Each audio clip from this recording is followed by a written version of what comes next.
Hey everybody, this is Daniel Lee, aka Tafo, not on Melee Science, not on Commentator's Curse like the overlay says, but I am here with PPMD. How are you doing, man? Doing all right. Definitely better than last time I've been on live internet TV. Live internet TV. When was the last time you've did any kind of stream or any form of communication that is not a tweet longer? Uh, you and I did something on January, right? Or somewhere around there. I think it was about like half a year ago. It was around Genesis time. Yeah, so January, and then Armada's thing for. Oh, I feel bad. I can't remember his name. The guy that had the heart problem. Mr. LZ? No, well, it was the guy that collapsed at like Beast or something. I don't Oh, think Ministry. Ministry. That's Yeah. the one. Yeah, so I was on his stream for that, and that was like Marchish, I think. So that was the last time I've been live. Oh, I'll look at the chat notes. See, I don't always have chat open, but I should have known. I should have known. They're saying the mouse cursor's on. Okay, and I think a lot of people are just wondering, we're gonna talk about other more important things later. Actually, this is important right now. What have you been up to? How have you been? Yeah, no, the number one question, right? What's going on, dude? Why you keep why you keep not telling us anything? All right, so um, there are some differences with me that I'm sure people can already notice. I saw it in the chat a little bit. I am a lot slimmer. Um, I have the beard coming back. That's not part of anything, but it is a difference. More energy, more focus. We got good stuff going. But the difference is that I'm doing something completely different than before. I'm not I'm not going the route that I was going before because it felt like I was kind of running into a dead end, and then I had I was having some heart issues. Like the medicine I was taking was starting to make my chest hurt, and my heart go really fast. Horrifying stuff. And I was starting to take the medicine again, and it wasn't going too bad, and I was feeling a little better, but I didn't feel like it was. I didn't feel like it was what was going to take me the whole distance. So when I found something else, I just kind of pounced on it. And I I don't want to say what it is because I'll sound like a crazy person. So I'm gonna wait until I'm probably gonna be better from this. I'm pretty sure, but I want to wait till I'm better because it's weird. That's all I can say. But the results, the weight loss, the focus. I played melee on Thursday, and I felt a lot like myself. Not all better because I still had too many lapses of focus, and it still wasn't quite good enough. But it's a lot better. I mean, you compare me now to like me a few months ago or whatever. You can see the difference. So in terms of, so you mentioned that like it feels different for you to play melee. Can you like describe a little bit more of what that entails? Because I think a lot of Yeah. people are kind of like, what does that even mean? Yeah. So my main problem when I play melee is that I'll do an action or my opponent will do an action, and then like it's like it's like I'm on net play, but people are playing offline. So there's like a delay for me for when I see something and when it registers, and then by then more actions have happened and everything. So that, I guess, latency, that lag is diminishing a lot, a lot, a lot. And then the times where I lag at all are also dropping. So I am becoming a lot more normal. I don't know how good my endurance is yet. I'm testing that tomorrow with someone. I'm going to try and play for a while, see how I feel. But as far as my skill level, I look okay. I don't think I'd be winning any majors right now, even with practice, but I look okay. SSBM rank is around the corner, so based on the level of play that you assess with yourself, based on that practice, where would you put yourself? Some of that's hard to gauge. It could be a Cause rough like, estimate. It could be a range. cause like playing in my room is not the same as playing in a tournament. So gauging that is a little different for me.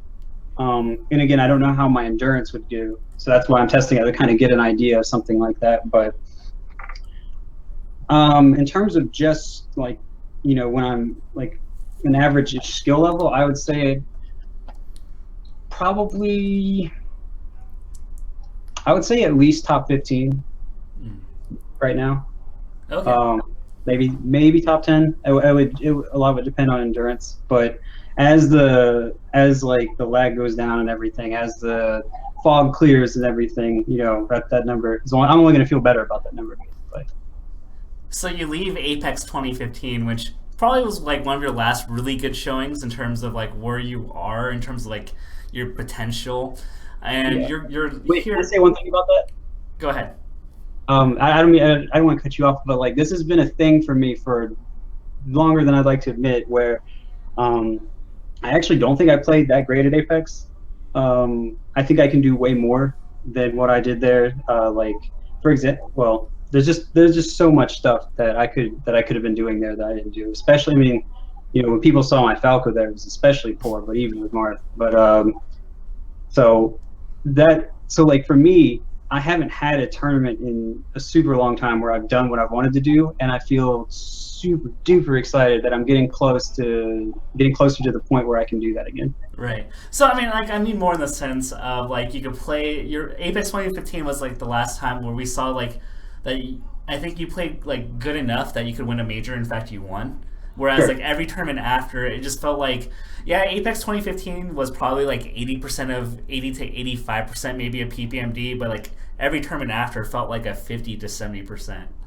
Yeah, it was much less. The drop was very real. My health problem started right after Apex, and part of that is due to the fact that I wasn't quite out of my depression at the time, and the other part of that was um, stress from winning, which sounds kind of weird, I think, to some people. But when you win and you have these expectations on you, and in my case, I was still kind of depressed. I didn't really feel like I could live up to those things, especially, or feel like I was deserving of all of that.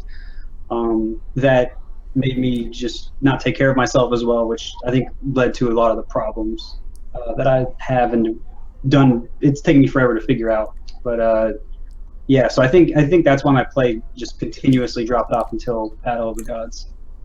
Yeah, in Battle of the Five Gods, you're okay on day one, and then I think the stamina issues in what you were going through was really apparent on day two. Yeah, it Um, was good. I guess if we were to look at the day two Battle of Five Gods, which is we all knew that this was clearly not you in any way, shape, or form. Do you feel now that you're almost at that very least right now at that level roughly, or is this still going to take time for you to Oh, even get to that point? day one of Battle of Gods. Day two, where It's, everything kind of started falling apart. oh, I'm way better than that for sure. I mean, that's not saying much, but I am way better than that. Um, I'm probably.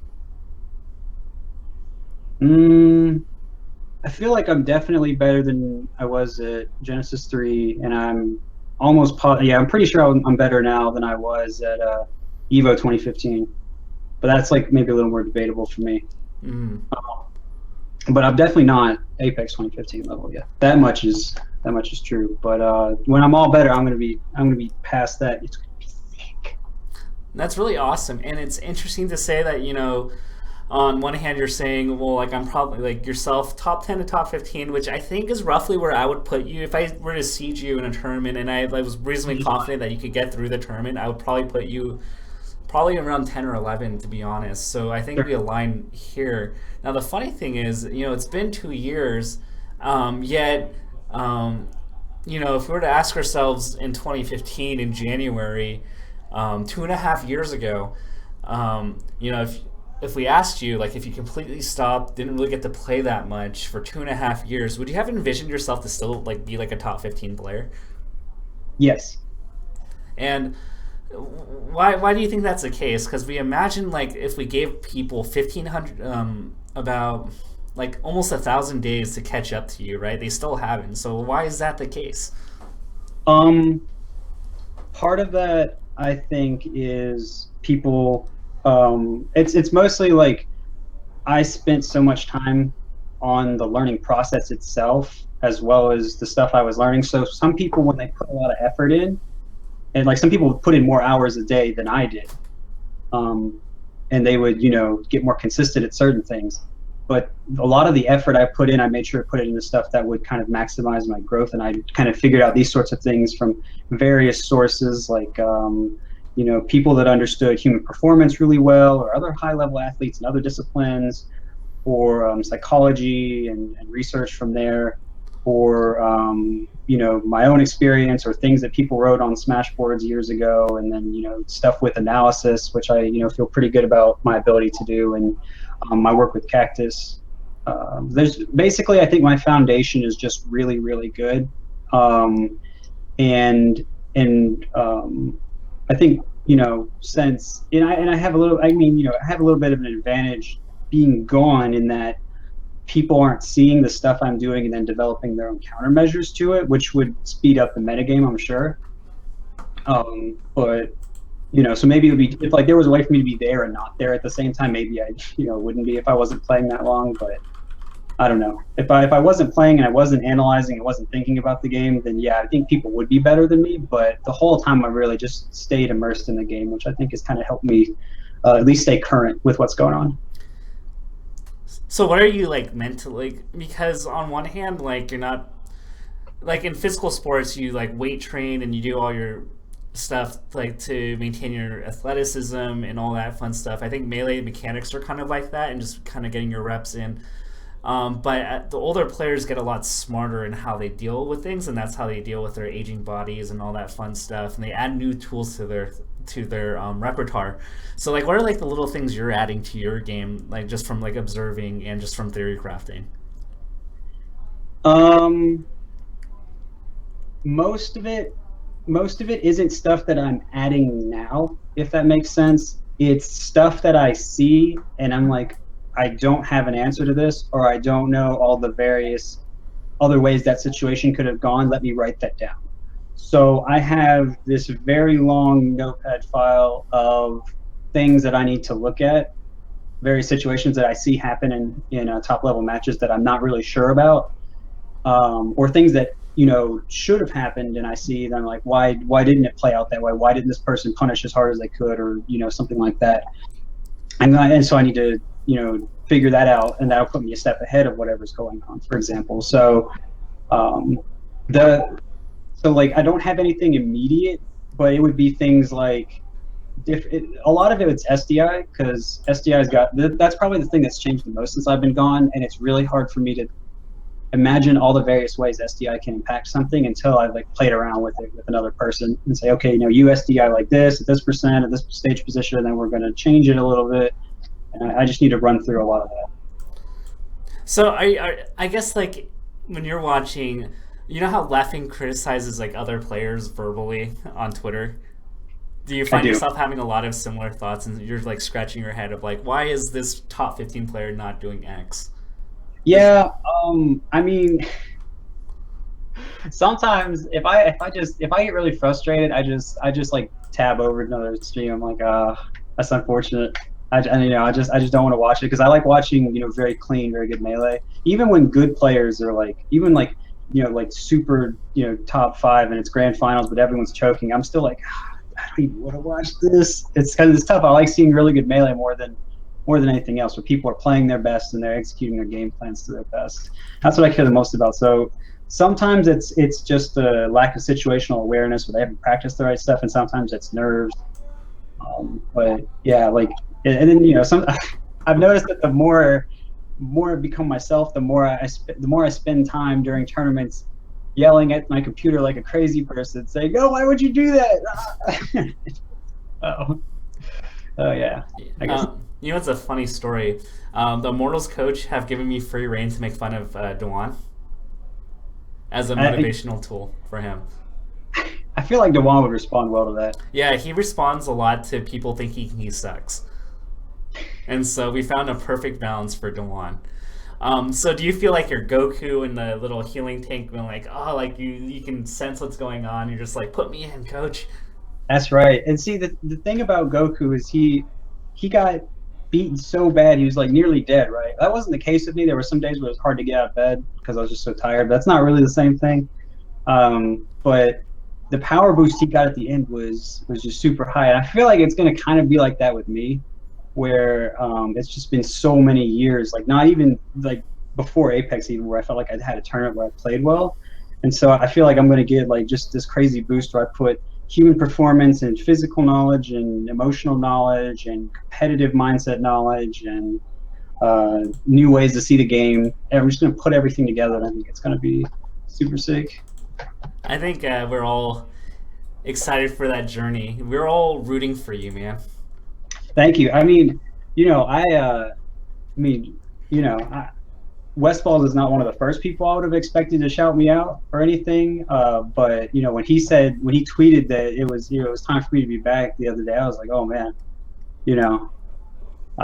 this is real. I gotta hurry. So I'm doing everything I can. And I feel bad that it's been so long. I really do. And yeah, to all you people out there that have been incredibly patient, incredibly kind. Thank you. I feel really bad about it, but at the same time, this should all work. So we're all gonna have a super good time. We're gonna get to put it behind us soon, which I'm really happy about. So just kind of thank you guys for staying hype and being cool. I know that I don't read a lot of chats anymore because a lot of people just say, "Oh, he's not gonna come back," and it's like that's pretty tough to read, honestly. But I understand why people do it. But I do feel really good about this, and nothing else. Even the last thing I did before, I didn't feel really good about. I was just like, oh, this is probably going to be it, maybe. But this, I feel pretty good about. You're known as like a Falco and a Marth main, and Wes shouted you out. Have you been working on both characters, or are you kind of just focusing on one and just taking it one step at a time? What's kind of going on with the characters? I'm leaning more towards one. I don't want to say which one because I won't have much when I return besides the element of surprise. So I don't want to say which one because everyone's going to have all the innovations and everything, and I'm going to be playing catch up. So I at least want one tournament to where they won't know, and I at least have something. But I plan on only playing one at first and achieving a lot of goals with them, and then switching to the other. That's the way I'm thinking about it right now, but I might change and start switching between them or something else. I'm not sure. I'm not totally sure, but I know the one I want to start with. I'm pretty sure about that. Okay, fair enough. A lot of people asked me when I was still running Melee Science about Falco, and I finally did a video about Falco. Did you get to watch it? Did you agree with it? I didn't watch it. Can you spark notes me? I mean, a lot of it was just like why. We have Falco's one of the most commonly played characters, like just in general. A lot of people pick him up, but like you don't see Falco in the top 30 other than like Wes and Mango, and people were wondering why is that the case. And I kind of hypothesized you have to play super patient with Falco, and there are certain aspects where you can do well against floaties, but you have to be on point where like you're playing neutral really well 90% of the game, and then you get power shield down smash and you die, and that's very frustrating. And if you're going to play that patient game, then why not just play Fox? Sure. And with Fox you can kill really easy, whereas with Falco you can kill, but a lot of times it takes a really nice DI mix-up, which Falco is good at, but it's not the same as up smash at 80 kills a floaty anywhere, no matter what. So I mean, I don't think that. See, Falco is a really strange character in that he's really good at controlling space, and he's good at pressuring. But the thing that comes in between that is kind of wonky. So I think you can use aggression, especially in like the spacey matchups, to get past that kind of weird space and cut into the other person's range, other person's threat zone. But versus floaties, since they're usually backing up, that part where you try to bridge the gap is much more dangerous.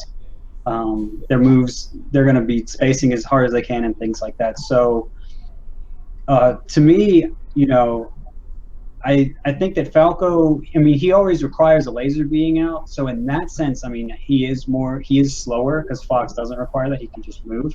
But Falco also has some other advantages. Like he's got a bigger dare hitbox, he's got a bigger bear hitbox, and a nair hitbox, which are all very useful for getting in on people. Sometimes that can make the difference between hitting a Marth before his fair comes out or not, for example. And Falco also, he also has a really big fast fall. So like coming from like his double jump or coming from a platform, he can attack from those angles really well in a different kind of way than Fox can. So, and then you can also come down with the laser. So he's got a very good landing type of mix-up from the vertical positions, and then the horizontal positions, he has like a grab versus aerial versus like laser closer to you type of mix-up triangle thing. And so like you can, and so basically what I'm getting at is you can use that offensively or defensively, or kind of a mix. And I think the main thing is that when a lot of people are playing Falco, I mean, this is one of the reasons I like him so much, is because he's just so button intensive. Because even if I'm not like doing crazy pressure, I'm still to laser all the time and to, you know, dash a certain way beforehand and to move afterward a certain way is pretty button intensive. So I think it's like very satisfying, and the combos are all really button intensive. So it's very satisfying to be playing Falco well and flowing and pushing the buttons like that. But that kind of stuff, the need to like kind of, you know, just juice yourself with Falco energy or whatever and go that fast, that kind of you can get lost in that, and you can miss like the parts where you need to play defensive, or you need to know this position better, because you just need that rush of that shine down there, man. I think that's a lot of wisdom that you can give to a lot of aspiring Falco mains that are like that have gone their steady diet of like Foxes, Falcons, and other Falcos, like the fast bowler characters. Mm-hmm.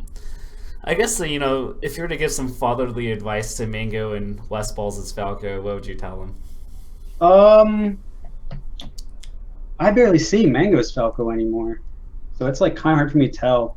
You're not lurking his chat?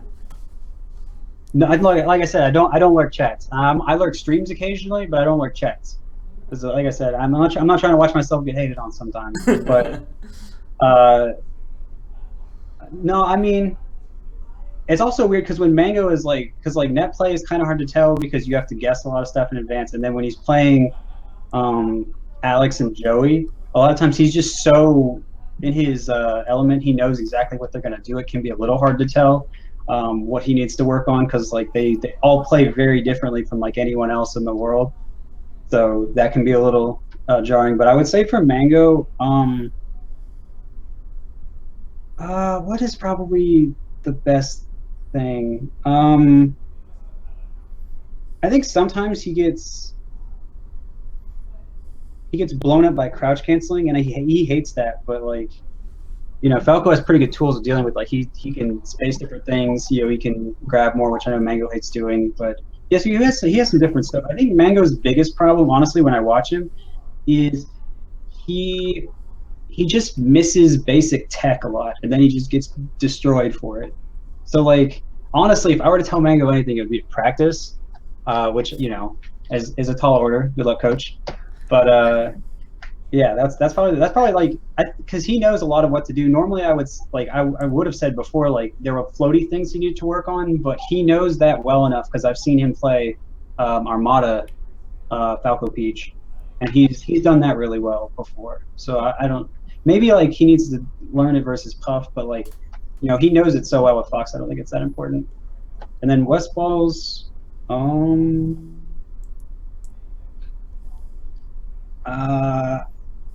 I'd like to see him do some different mix-ups off of grab and like shine grab a little more, because while that pressure thing he does work well, when it doesn't work well, I think he kind of he's not sure what to do.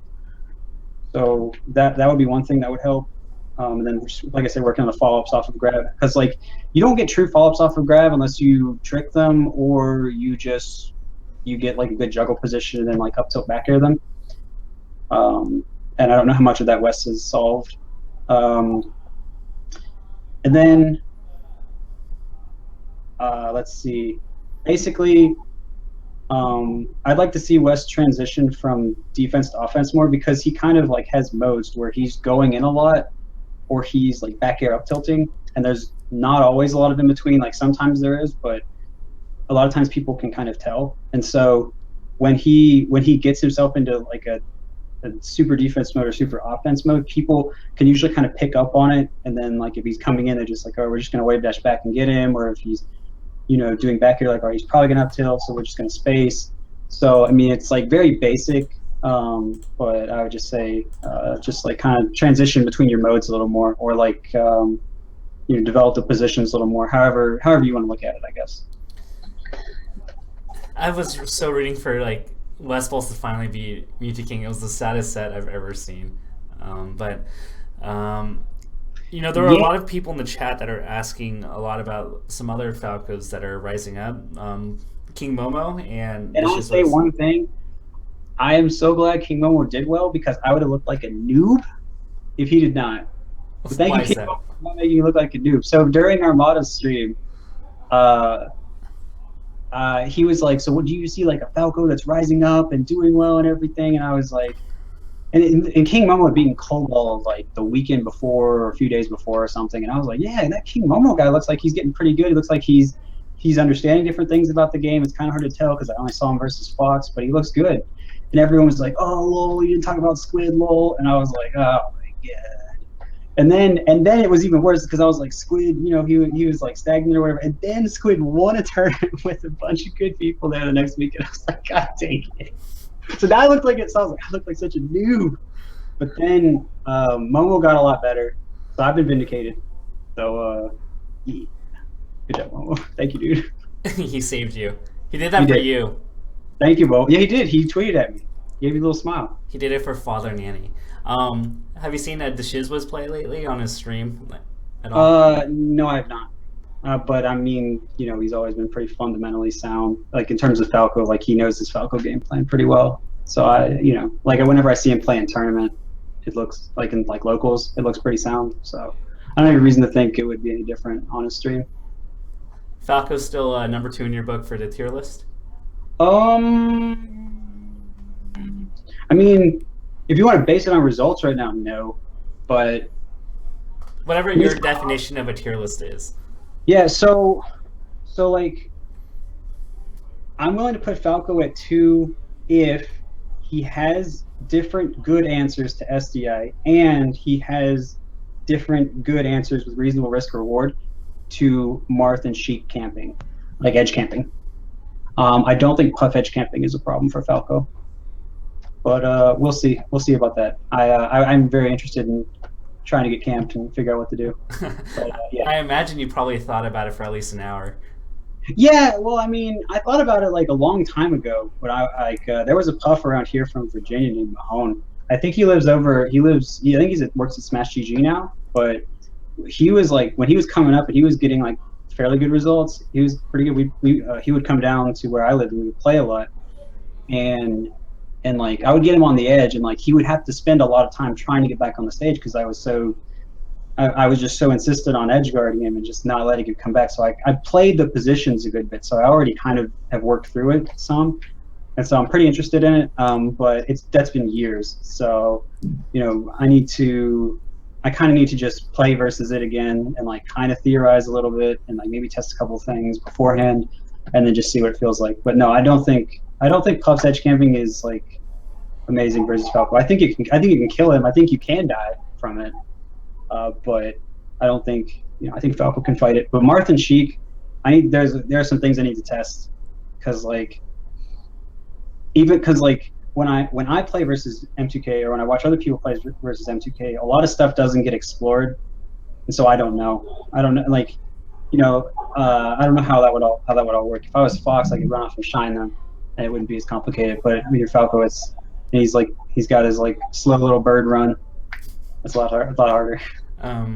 You're kind of touching on a very controversial topic here, and I want to hit the hard-hitting questions for you. Yeah. Okay. So here we go. So edge camping. Falco sucks, and 86 types of controllers. I think those are the 3 issues, right? What was the middle one?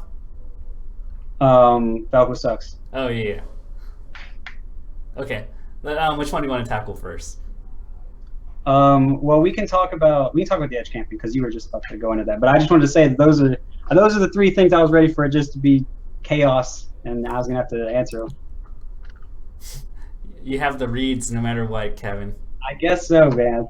Although I'm always going to get the run pass forward smash on you. So ledge grab limits. A lot of people have their opinions on it. There's been tweeting. Everybody, Mewtwo King's been talking about it. Hunterbox has been talking about it. Reddit, Twitter, you name it. I don't know your opinion on it, so I'm kind of interested to hear about it. Okay, so I actually forgot about this. I was like, I hope I remember to bring this up. Mewtwo King messaged me last night, and he was like, "Dude, what do I do about Puff camping as Fox?" And I was like, "Dude, what?"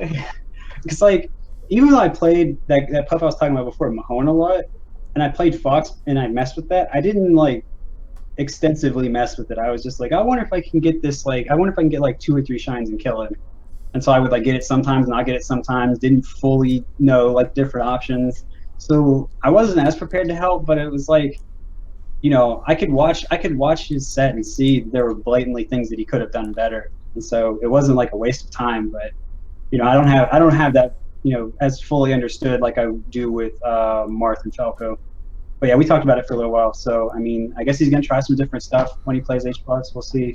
But I'm like not. he won the last tournament with HBox, so I feel Yeah, like but he really hates that edge camping with Puff, dude. And where have you been the past like how many years has he been? It's been like 7 years of him talking about Puff edge camping, which is like fine, I guess. But you know, the number of times I heard about four stocking J-Man in a friendly with edge camping Puff, one time, I was like, come on, man. So hey, '07 was the peak of Melee, so I know they didn't have Puff edge camping back then, so it was good times. watch watch Hungrybox ledge camp everybody at Evo and like him go like I told you guys. Okay, so he was streaming today talking about how he was going to edge camp all of top 8. And I was like, no, why can't I stop this? But hopefully he's trolling, so it's all good. I think he was from what I know about Juan Davidma, I think it was a troll. I could be wrong, I mean, but I'm 96% no sure. matter what, he's mad at people hating on him, for sure, because he has gotten so much hate. He's getting booed all over the place. So I mean, he's playing within the rules. yeah, for now. And it's perfectly fine. I guess like the next question that's a follow up is: do you think there should be any kind of ledge grab limit rule?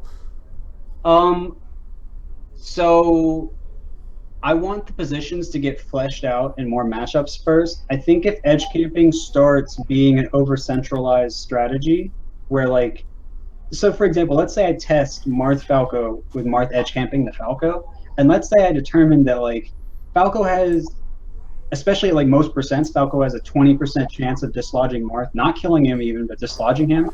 And then, but he has a much higher chance to die, like a 60 or 70% chance. I would say that position is probably so bad that it's not even worth playing. And I would just have to not play Falco because like every stage has a ledge. So it's like you can't go to a stage without it. So it over centralized the matchup in a way that I don't think is healthy for the game. And so the two options are I either stop playing Falco versus Marth or just go all Marth after that, or we put a ledge grab limit in. But the crux of all of this is we need time to figure out the position first. We need time to like see if there are any counters, what can be done about those counters, and so on. And I don't think that the meta has had time to develop on it. And I don't think the players have worked super hard to counter it. Some have some different stuff, like Armada and Leffen are finding different ways to down tilt, and others are trying some different stuff. I think Mango's been pretty good about doing edge camping, actually. He does some different back air stuff. So I don't think that, it's not that people haven't tried or like looked into it, but I'd like to see a lot more fleshed out and a greater understanding of the positions before I said that it was going to invalidate any character. And then, that would be my reasoning for putting a ledge grab limit in.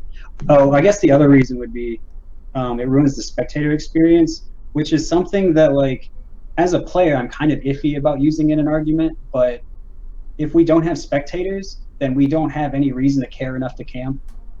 So I think you have to kind of consider that when thinking about at least some of the rule set. Plus, who wants to read angry Twitch chat? Huh? Am I right? Yeah. Yeah. Okay, that's a pretty fair opinion. I'm pretty much in the same boat as you in regards to I'm kind of like, let's wait and see. Another big thing that came up, especially like the last couple tournaments, is mid-set coaching, which... Yes, that was the other thing. Yeah.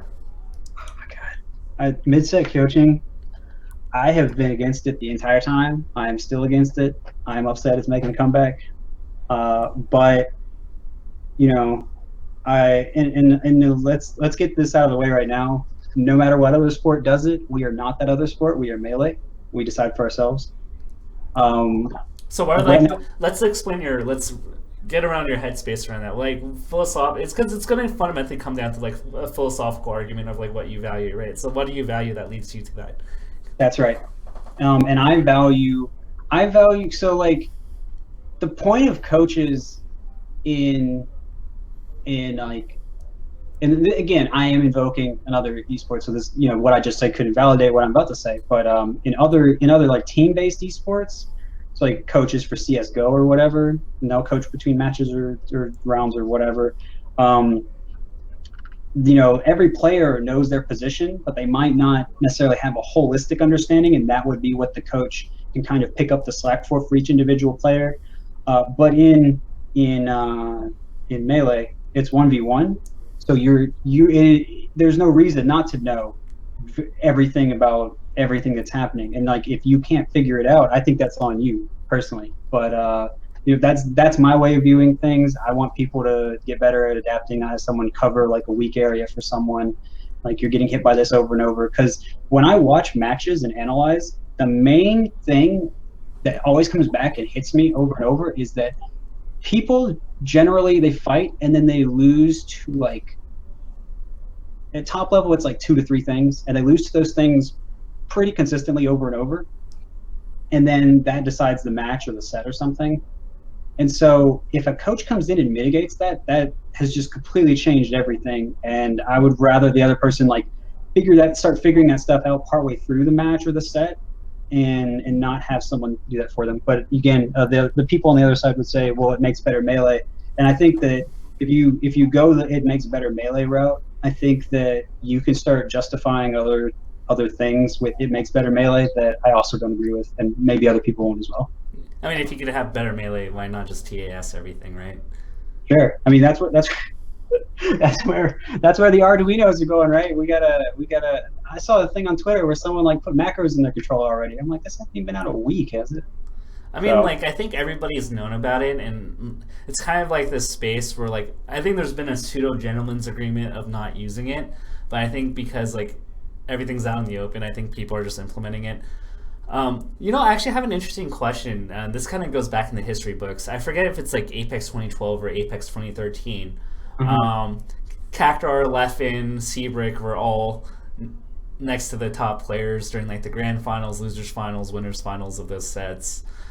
Did Cactar like mid-match coach, and did other people mid-match coach that tournament? Like did Cactus mid-match coach me? Yeah.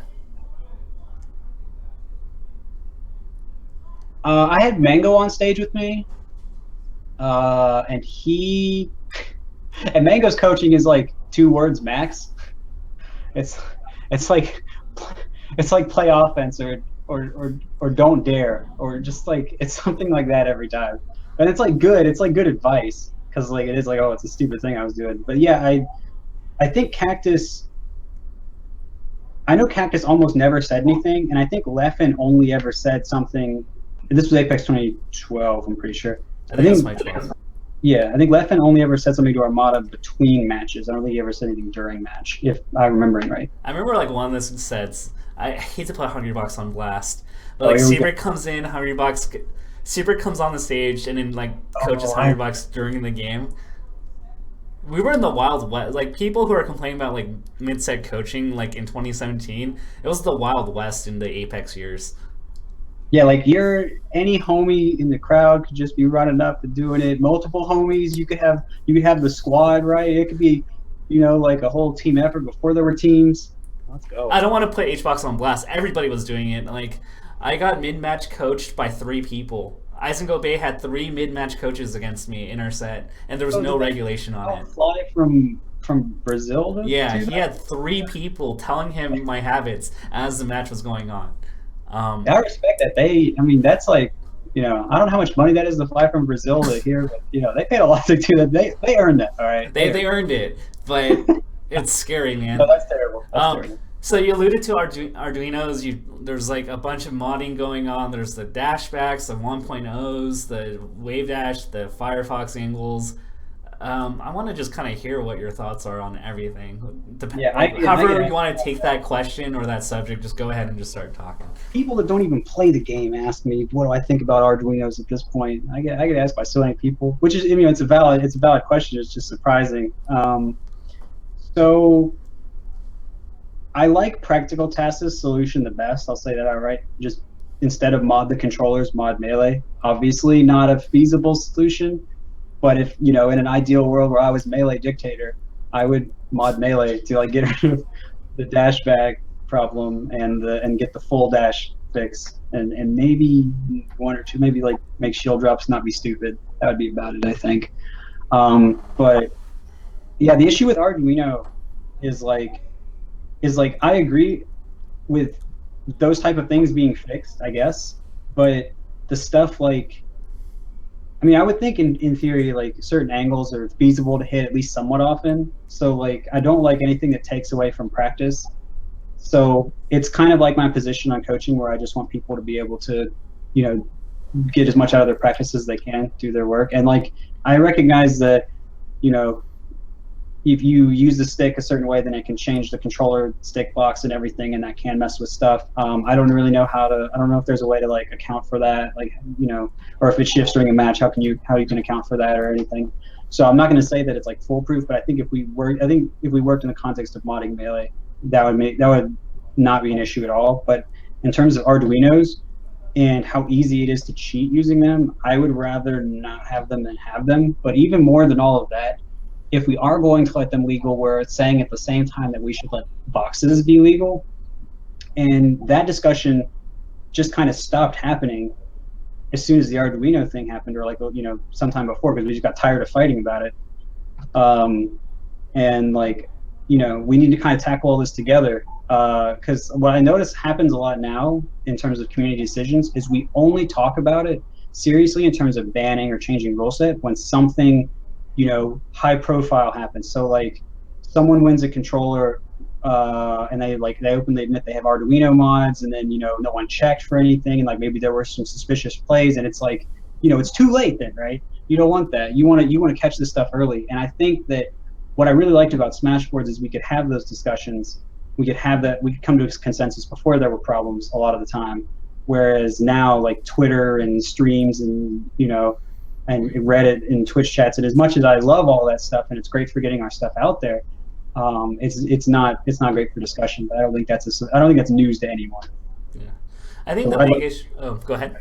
I just wanted to add one more thing. What I want to do, I don't have the best idea how to do this yet, but my solution to what I just said would be we find a space, whether it's like a stream with people having different opinions and we have a debate. We have like a moderator or something, or we try to corral people on the Smashboards for one last hurrah or something, sort all this stuff out.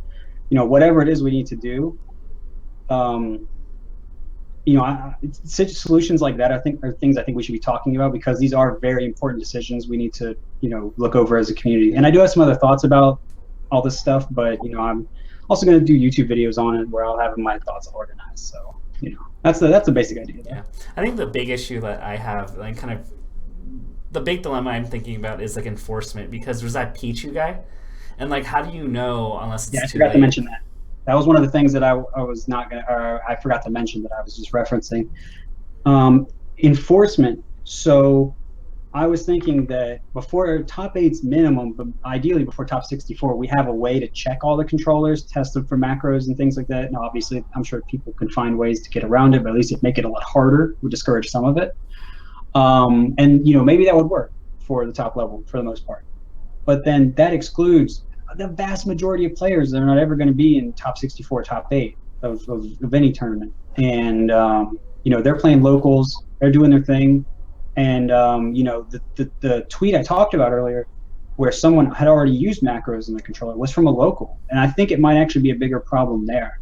And so, what concerns me is not just, what's going to affect the big prize pots and everything, but what's going to keep people's interest at the game, through all levels, because we want people to feel there's integrity and competition from all levels. And enforcement, like random TOs don't have the budget to do that. They barely have the budget for the venue with the venue fee. how are they going to enforce anything except for maybe through volunteers, and then maybe the volunteers are working with people like just local politics stuff. So I don't know a good solution for that, and so I think that the Arduinos, I think do have a real problem with enforcement that really concerns me. It's going to be a tough road. I'm not a TO. I don't event organize, so I'm fortunate that I don't really have to deal with that. I am intrigued by something you said as PPMD dictator. What other things would be under the PPMD dictator rule if you had your way? Oh man, oh man.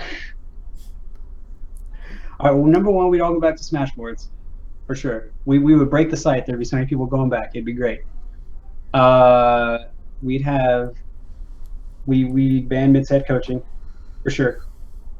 It's definitely gone.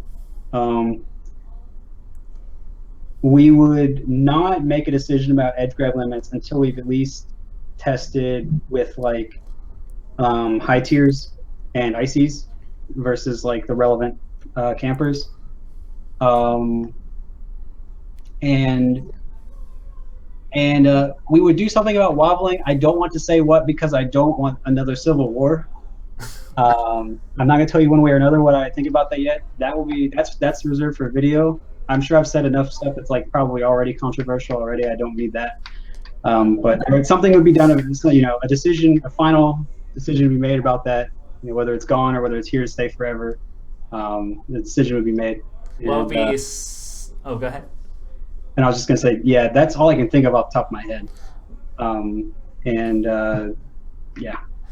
So those are like the answers that put you on a platform and get you elected as dictator, and we'd all be willing participants to make you a dictator. Right. I avoid the hard questions that are going to divide my base. Right. Like I don't talk about wild ones. You never know, right? But, well, I guess I need to do something about the controllers, but I don't have like a 100% finished opinion on that because opinions I see on it are so fragmented. And I need to talk to Hacks, for example, because obviously he has a very vested interest in these things, and so he would give obviously some of the best arguments for them. I need in order to evaluate that stuff fairly, I would need the perspective of people that would be very deep into it and understand it very well, understand the pros and cons, would obviously minimize the cons. So I think about how those arguments would work. So I wouldn't make a decision on that yet even without more information. Same with the camping and the boxes or whatever else it is I said. Okay, you gave me my next idea for an interview: grilling Hacks. But you gave me all the important stuff, right? You said all the key issues, right? But you're dictator. You're dictator Right. PP. Right. What are the crazy PPMD-isms that you put into the community as dictator? Everybody's required to eat everything bagels. I don't know, like. Instead of a golden kappa, we will have a golden Craigasm, but it only appears if you put PPMD in front of it. What else would we have?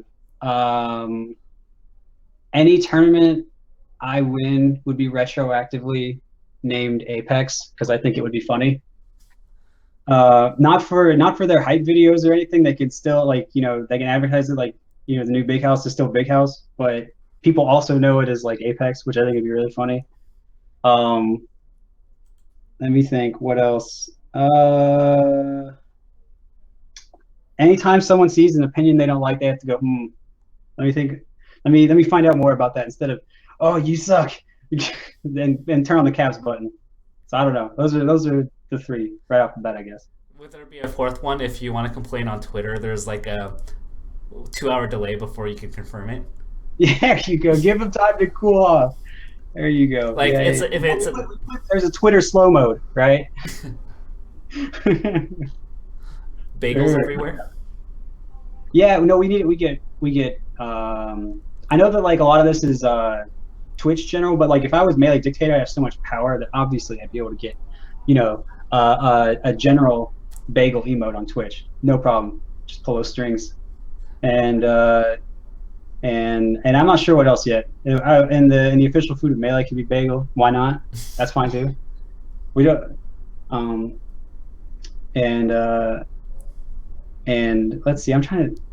Okay, and the top 6 have to get together on Mango stream and get drunk once a year. Ooh, I can go for that. Yeah, because why not? Because it'd be funny. Do I get a budget for melee science under the PPMD rule? Yes, you can do all Yes. the science you want, Tafo. We need your stats, dude. You're Okay, an important part cool. of Melee. I'm glad I'm part of the PPMD regime.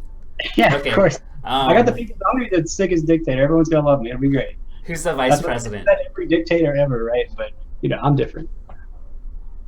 Who's the vice president? Well, well, I'm gonna be just completely solo.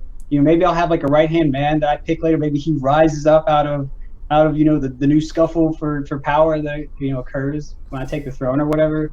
Um, and then but he's not gonna be whoever that guy is. He's not gonna be the one that gets my seat. It's gonna be like I'll die and then it'll be Twitch takes over. But he'll have to go through like rites of passage or whatever, just so like everyone's like, they're thinking about things and questioning themselves and all that stuff. So they're very fair dictators, right? That's not an oxymoron. So yeah, no, I don't know. I'm BSing real hard right now, Tafo. I'm trying to make it. Loser's your bodyguard. Yes. Well, he's a lot less buff now. I'd have to use some of my bagel fund reserve to get him time off work so he could lift more. But yeah, no, I think we can make it. I think we've been teasing the chat a lot. There's a revolving question that keeps appearing on the chat, and I believe that you had a few announcements that you want to make specifically. Reeve is his bodyguard. Yes, that would work too. Reeve is he's very buff. He's very dude thick. I love Reeve. Yeah, I mean, I've never met him. He seems like a good guy. He's a really good guy. We made Reeve go through 3 hotels before he got to Mango's because Mango kept giving him the wrong directions. On purpose? On accident. Oh no. But at Genesis 4, but he went through an hour of walking around in a circle to finally get to Mango's to play. But that's dedication though. It is dedication. So Mango gave him good practice before, and they ran some friendlies. So I believe you want to make some announcements before we went to Q&A. What were those announcements that you want to make? Yeah, I mean, I think most of it was just that. Most of it was just that I was doing this new stuff. And I think a lot of people want like an ETA. I don't based on how I've learned about this, I don't have a good idea for an ETA. I think it's almost definitely going to be this year. I could see it being as early as 2 months from now. I'd be really surprised if it was 6 months from now, but I guess it could be because I've just made so much progress in 5 weeks. I've been doing this for 5 weeks. So I'd be really surprised if it took me 6 months because I just made, like I said, so much progress. But I guess I don't know for sure. But yeah, I couldn't see it taking any longer than this year. Because just going real fast. So for you guys at home, if you guys want to make an interesting bet out of this, sorry to put pressure on you, Kevin. You guys can make a betting odd rank of what comes out first: Metagame by Samus or PPMD at a major. No, we're gonna do it at the same time. It's gonna be a joint return. Everyone's upset that I'm not going evil. I'm sorry, guys. I actually feel really bad about it. You know what's really funny? It'll change, right? Maybe I'll just feel super duper good in the next week or two because I think there's that long before the registration deadline. But yeah, I don't see that happening. I am sorry about that, guys. I know everyone's mad. I feel bad about it. Not much I can do. Just gotta keep trucking. But yeah, I am sorry about that. It's all good. You know what's kind of funny? This reminds me of. You know how when you spin a wheel and it's slowly spinning. You know what's on each of the panels? I mean, on a game show, it's usually different amounts of money. Yeah, but in this, the spinner, each little panel is a TO in their tournament, and they're eagerly waiting. It's it was PPMD's first tournament going to land on my tournament. So I bet Robin, Juggle Guy, will be okay, 6 months, that's right around Big House 7. It is. I mean, there's a decent chance for that, for sure. Again, I don't know what it'll be, but I do feel good about it. I really do. And I'm not BSing it. And again, like I said in the very beginning, in case people weren't here in the beginning, the treatment I was doing before kind of hit a dead end. It gave me a lot of immediate early progress, and then it stalled out, gave me a lot of problems. with this, I've done nothing but get better steadily, and it's just been really straightforward. Alleviated all the problems instead of some right away, and not had any bad side effects or anything. So I do say I feel good about it. Again, really sorry that it's taken so long. I do feel really bad, but there's not really much else I can do. I wish I could. That's kind of why I'm here, to put myself in front of the firing squad so everyone could say, soon TM, well, but not much I can do. So sorry about that. It's the mango soon. Yeah, sure. At least I'm not doing a sub goal for it. Sub goal. When you feel better, you don't have to let anyone publicly know. I will arrange for you to get a flight to Mango's so that you can train with him and get better and play at a pace that you need to be at for high level melee. So the offer's on the table. I'd gladly fly you out. So yeah, we'll talk about that around that time. I'm not sure how that's gonna pan out. There might be something that prevents me from going, and we can talk about that, off stream and everything. But at some point, I do want to go. I told Mango I was going to go. I really want to go. It might just not be, all right, better Tafo on the plane out there, So either I'm going to go, but I don't know if it'll be right away. I have to. There's some things I need to work out. Yeah, I mean, definitely. It's not like I'm telling you to come tomorrow, but when the time comes, you know who to message. Of course. We will have many avenues of getting you here. If you want to come by cruise, you want to come by plane, you want to come by car, we'll figure out something. Yeah, we'll figure it out. Yeah. Traveling circus, West Falls will get me. Bad Moon Rising. I mean, I feel like it's become a meme in the chat. I'm guessing you're not. Yeah. All right. Yeah. That was something I meant to talk about. All right. Yeah, I'm gonna leave chat open now. So I will be looking at them and not always at the camera. Not that I was looking down a lot anyway. But Bad Moon Rising BMR2. That's in 2 weekends from now, and I am super on the fence about going. And if people have been talking to me regularly, they know that I was pretty much saying no. I'm not gonna go. It's not worth it. I'm just gonna be tired. And I'm going to disappoint people, and I'm going to get people's hopes up and everything. But I'm actually actively considering going to BMR2, which is a stark difference from that. And I still have some time to decide, and I have some time to decide if I'm going to do teams. I'm not going to do singles because I'm not obviously ready for that yet. Even if I was better, tomorrow, no way I could practice enough to do that. But there is a chance that I could go and then maybe play a little, or meet a lot of people there, or get on commentary or something. There are real chances for that sort of stuff. So yeah, we'll see. And like I said, tomorrow I'm testing my endurance, so that's going to be a big part of my decision, is whatever happens tomorrow. Yeah, that's all I can really tell you. I'll do my best. But yeah, I love you guys. Oh my god, there's 4,000 of you here. Holy cow. But yeah, I'll do my best. Like I said, I'm doing my absolute best, whatever I can, to push things a little bit farther along every day. Otherwise, I just need to let my body finally take care of itself, and and keep doing what it's doing, because it's working. Yeah, I mean, you definitely look good. Have you been running?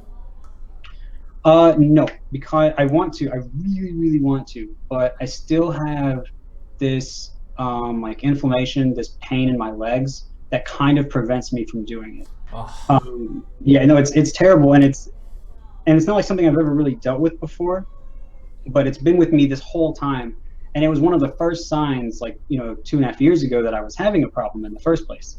So, for me, running was always my way to solve a problem, and a big part of why this took me so long was that I couldn't run to solve my problem, because my legs were just the whole time. They were just kind of crippled, and it was really annoying. But I did find something else finally. But yeah, so I think around the time I'm able to run again, I'll be really happy about that. Yeah. All right, fair enough. West Balls has been asked about shield drops. West Balls has been asking how your shield drops are. My shield drops are, I'm going to get a controller from HRC Typo, so they will be free. Do you already have the decision trees with shield dropping down? Not fully. It wouldn't take me long. Like I could watch less videos primarily to figure out different ways to use it, where it seems to work pretty consistently. And then I have some of my own ideas that I haven't seen anyone use for like different platform movements with shield drops and certain lasers done in certain positions with shield drops that you can only get with shield drops that I think would be really good. So I have some ideas, nothing fully tested because obviously I have the thing to do the shield drop right now, but soon. That'd be cool. Alrighty. I think it's fair enough. We have some Ask FM questions. I'm probably going to skip a lot of the ones we've already discussed. We're just going to kind of go through this. A funny one. What is your favorite cereal? What's your tier list of cereals? Oh my God, another Civil War question up there with wobbling. Oh my gosh. And fast food places also? Okay. Yeah, and whether pineapple goes on pizza, am I right? Yeah, absolutely. Right. Absolutely. Okay, so cereal, like I switched back and forth between so many cereals. I mean, I think no matter how you feel about it, like I think Cinnamon Toast Crunch is always going to be high on everyone's list, whether it's top or not. I think it's just how it goes. Like every list I see, it's either top or the best, or at least up there for the most part. Look at, we got pineapple on pizza. Craig has it in the chat. Pineapple cereal. Dude, I love the collective humor of the internet. Destroys me. That's too good. I mean, with the internet, without the internet, we would never have these discussions, like, ever. Yeah, no, I'm, like I said, as difficult as these mediums are for real discussion, they are amazing for jokes. Let me tell you. Milk first or cereal first? Milk, then cereal, then bowl. All right, in that order. Wait, how does that even work? Well, first you're well, I always ate cereal when I was in a river, so it never really mattered that much to me. Did you just like pour milk in your mouth and then like put cereal in your, and then you just had a bowl there? Like, the bowl was decoration. It was decorative. The bowl was just there. Right. Yeah, everyone. Yeah, no, I was like, everyone. See, the chat gets it. They understand. Okay, well, we're gonna move on. Yeah, we should definitely move on. We're gonna move on. This is a totally opposite end of the spectrum. You have a fan named Freddy.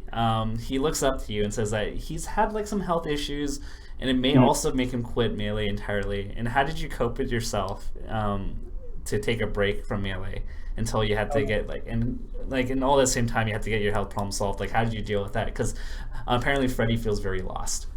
Yeah, no, it's terrible. It's absolutely terrible. Like, Melee to me is my art form. It's my primary way of expressing myself. To be cut off from that in the way that I want is, I mean, it's unimaginable. People saw a lot of like Leffen tweets when he was gone, when he had the visa problems. That's how I feel pretty much all the time as well. But it's just gone on for so long, and then I just added in where Leffen's thing was like not really his fault. Like, mine is my fault. I messed up.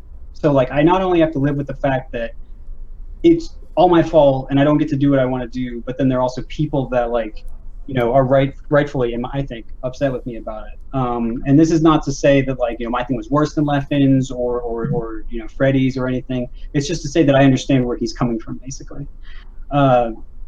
So, what I have done is if I set some goals, if I know what can make me better, if Freddy knows what can make him better, say, don't worry about Melee. Play it a little bit, watch it as much as you can, because you still love it. I mean, if you're like me, you love it, no matter whether you can play it or not. It's still a beautiful game. Do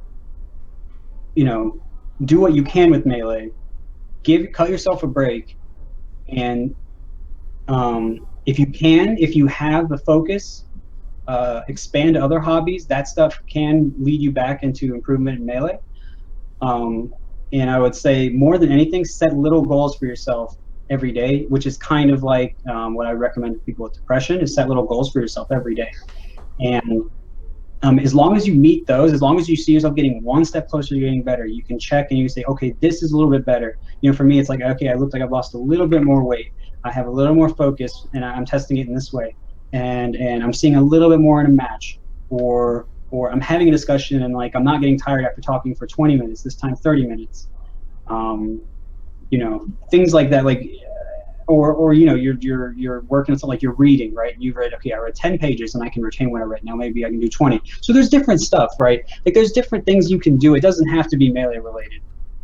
That's just kind of like, I was drawing on like what I was doing lately. But you know, there are different things you can do. And honestly, as important as all of that is, and I touched on it briefly, but really cut yourself some slack. It is terrible. And I'm very sorry you have to deal with it, Freddie. I really am. And I really hope you can do your best to work through it. Please keep trying everything you can think of. If something doesn't work, try something else. If that doesn't work, try something else. If that doesn't work, try something else. If that doesn't work, try something else. No matter what other people are saying to you, the only way you're going to get there is if you keep doing the work. And I know you can do it. If I can do it, I can go through this. If Lefton can do it and go through this, then you can do it. All right? You got this, Freddie. You got this, Freddie. And you know, I actually have to have. I'm going to ask you a follow up on that because I can't imagine you being like the best in the world in anything without pushing yourself and being like very critical of yourself. So I want to kind of extend that to you. How was that jump to go from I'm in total control, I can become the best if I want, to all of a sudden you're not in control of anything? You know, for you personally. You know, as someone that has a play style that, you know, I feel very confident in my ability to control a match. Like I feel it's a very uncomfortable feeling to kind of have that loss of control. And while I have done a lot of work to get more comfortable with it, you know, even when I was playing more like myself, to be this far removed from what I can do, it never really gets easy. It's just something I sort of like, you know, cope with in the same way that I kind of learned to cope with losing, or I cope with, you know, bad thoughts I think about myself, whether it's in the game or out of the game after a hard loss or something else that happens in my life. You know, it's kind of like what I was saying to Freddie is the most important thing is to cut yourself some slack, do the best you can, and following that and doing what I can for my health, putting my health before melee. As much as I don't want to do it, I would rather just play melee and just go balls out on that all the time. But as much as I can't do that right now, when I do play melee and I see that I am getting more control back, I take those wins instead of saying I wish I had everything back. As much as I want to say it, and I still kind of do, I say I take the small wins, the small victories, a situation that I couldn't play before I can play now. I can punish a little harder. So I am very happy about that. And I think that's what you have to do in positions like mine. Thank you for answering that. I know that's a little bit more, you know, personal, but I always appreciate it. So if you have a couple of fan-related, interaction-related questions, I'm going to combine into one. What are your thoughts about, you know, going to events just to meet people and streaming? So events to see people. I don't want to make things. I don't want to like force EG to spend any money flying me anywhere because I feel bad about it. And because like they've just been incredibly patient, and I've been, you know, updating them as needed and everything, but I still feel extremely bad about it, you know, in a different way, but in a similar way to you know, how I feel about, you know, my fans that, you know, have been as patient as you could ask for. And then, you know, why don't I pay for it myself? Well, it's because, you know, I've been doing this for so long, I've run out of a lot of money, don't have a lot left, can't really fly myself anywhere. And maybe I can do some stuff that's like kind of close and meet some local people. I have considered that. However, there is a second issue, which is I believe what would happen if I showed up somewhere is people would say, oh, you're good enough to come out to a tournament. Does this mean you're coming back? And I don't want to like have a picture of me saying, oh, look, he's at a tournament, like blow up on Twitter and give everyone the wrong impression. I would feel super terrible about that. I only want people to get legitimately excited when they have something to get excited about, which is why I've kept to myself a lot, and then why when I've come on here, I at least have some good news. So that's kind of attending tournaments in a nutshell for me. And so to solve the money issue, I could stream, right? Streaming has a related issue where it's like, oh, you're streaming, are you good enough to go to things? And that's admittedly that's not as bad. And you know, like I can probably quell a lot of that if I'm just streaming often enough.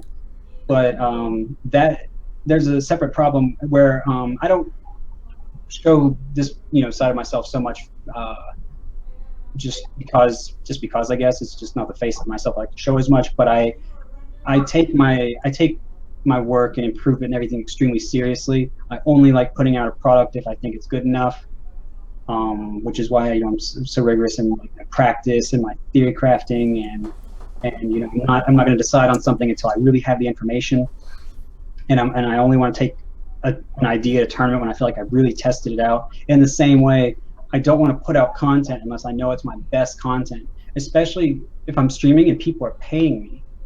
I would feel just really bad taking people's money for content that I wouldn't feel qualifies for any payment. So I do feel bad about that. But it's a hard balance because like I do miss everyone. I miss everyone really bad. I miss streams. I miss the chats and everyone's going crazy. Just give us the chats. Yeah, see, there we go. Right. But like I said, I'm very torn on streaming. That one would be easier to talk me into than going to something right now. But yeah, no, I absolutely, a big part of it, and I want people to understand, is I absolutely do love you guys. That's why I come on here. That's why, I say, hey, I'm not better, but soon, and everyone goes, like, I come on here and tell you something.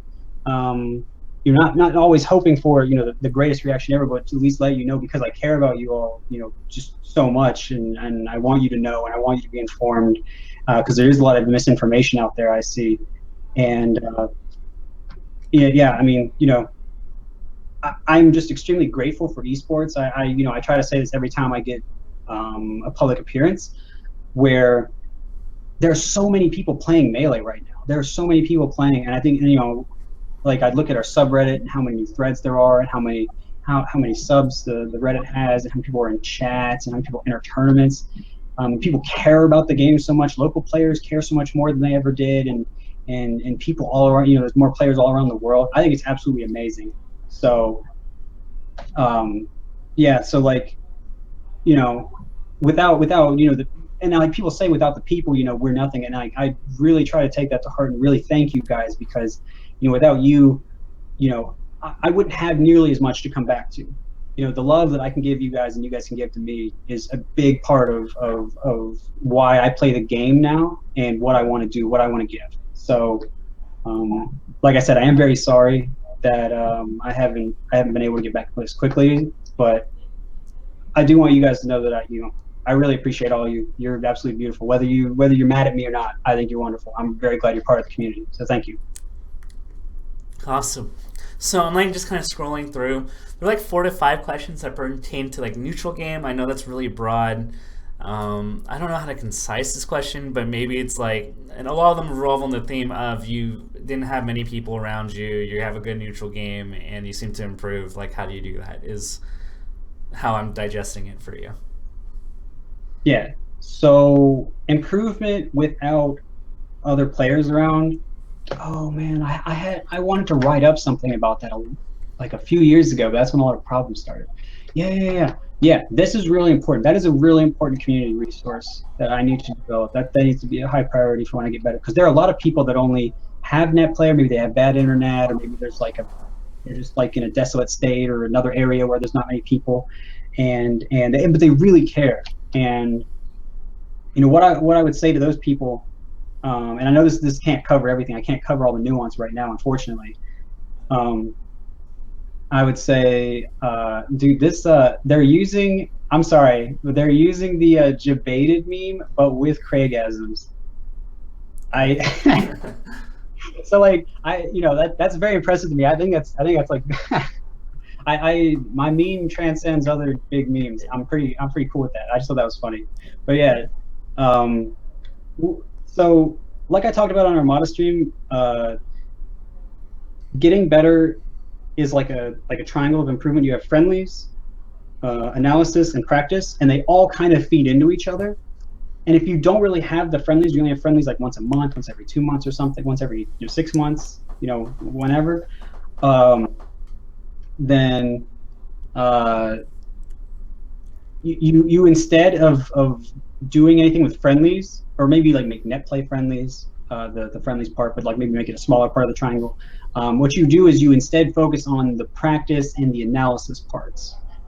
So what I did a lot, and like sometimes I didn't have my brother. Sometimes like there was a stretch of like a year or more where he would be living in the same place, but he just didn't want to play. So I would. This is coming from real experience. Like some people say, "Oh, you had your brother." Like not always. I didn't always have him around. I had to find my own way sometimes. And I would discuss the game online, try to push my understanding. I would analyze a lot. I would practice, and now I know a lot more about practice. And with 20XX, you have much better things you can practice. You can practice beating certain neutral options because you can have the 20XX record a certain thing, play it back, and then you beat it. You can practice doing combos where you start the combo in a certain percent, certain stage, certain position. You start it, you see how they DI, you can reset it, which is also really cool. You don't have to go through a bunch of stuff again. Do it all again, see how the computer DIs differently this time, and then you can start, building trends. You can start saying, okay, for this position, this is a position I want because I have all these different follow-ups out of neutral, and this is a position I don't want because I only have like this 1 or 2 follow-ups, and it's kind of easily telegraphed. You can start building things like that so much more from 20XX. And for analysis, if you like get stuck with ideas, you're not sure, certain like high-level players streams that aren't always as populated, or like early in their streams they're willing to answer questions all the time. You can tweet at me. I don't always answer questions, especially if they're like super general, like how do I play neutral against Marth? That question is something that's way more than 140 characters, and the more specific you make your questions, the better. So like I'll ask people, what do you mean by that? And they'll say, oh, well, I'm losing to the Marth wave dash back grabbing me, or dash dance pivot grabbing me. And I'll say, okay, well then you have, if you're Falco, then you have, you can laser in closer. You can like short out fake and like wave land back or double jump, and then if he's gonna grab, then you can like go in after that. You can do an attack and pull back or something. So like once you start getting specific with your problem, that it's a certain option, it's a certain position that's your problem, you can start really breaking it down. And I think a lot of people are too general. So make sure this is especially true if you're on your own, remember, make sure you're as specific as possible with your questions, what you want your outcomes to be. And I think that can really help you improve a lot. And it is really difficult to do that. But again, when you get stuck, try to reach out on Reddit or Twitter or a stream. And when I'm streaming, I will, because I'm very conscious of how we don't have Smashboards nearly as much as we used to, I will do my very best to make guides and other materials and answer whatever immediate questions you guys have, because if I were in your position, I would want someone that knew what they were talking about to, give me some guidance. So I'd like to give you guys the same stuff. I'm going to make you a website where I'm going to tag all your tweets by characters and type of analysis, so you have an encyclopedia that's archived. Everyone's very upset about Reddit. I guess it's like the thing to be cynical about Reddit, but I mean, I've seen people ask questions on there and get some good answers. So yeah, I mean, there's like golden gems here and there. You just kind of have to be patient with people. And I think a lot of people forget that like 5 people can say something really dumb, but like there's like 100,000 other people that did not say that or disagreed with it. Yeah, I'm not a Reddit hater, and I mean maybe that's because I don't really get hated on Reddit that much. Maybe that's part of it. And I've seen people say things that I don't agree with about my own play or various things about me, but it didn't really make me think like, oh, Reddit's dumb. It's just like, oh, maybe they didn't know about this thing because like, they're not really in the know, or, they just haven't developed their knowledge in a certain way. Like most people haven't. Not really a reason for me to not like them. But anyway, yeah, I mean, Reddit's just another expression of the community. I like the community. Don't super have a problem with it. Yeah, so I mean, and I understand a lot of people, you don't like Reddit, that's fine. There are plenty of other ways to learn, basically. So even if you don't like it, you don't have to, take my word for it or anything. You don't have to do what you want to do, learn however you want to learn. Just, as long as you're trying to get better, that's all that matters to me. Sounds good. Next couple questions you already answered. You're not going to answer Falco or Sword Guy. You talked about King Momo. Oh, another fan who's also dealing with personal issues. Let's give a shout to Homer. Hope everything will go well for you. What is his name? Homer? Homer, as in The All right. Simpsons. Good luck, Homer. You can do it, dude. What do you think about playing Fox? Because that's a lot of people are asking that in the Oh, stream. I love Fox. I have Fox. I love playing Fox. He's great. But the stuff I've always said, and I was saying this like a couple years ago, is I don't want to give Fox players any more because they have a lot right now. So Fox will after I come back and I play Falco and Marth, and then maybe them together. Maybe I switch off, and then maybe I mess with Sheik or Falcon or something, and then maybe I mess with Fox if the other characters catch up more. But I don't know, man. Good guy, PP. You talked about Batman Rising. You talked about controllers. Some people were asking you, what do you think about Chrono Trigger in Super Mario 64?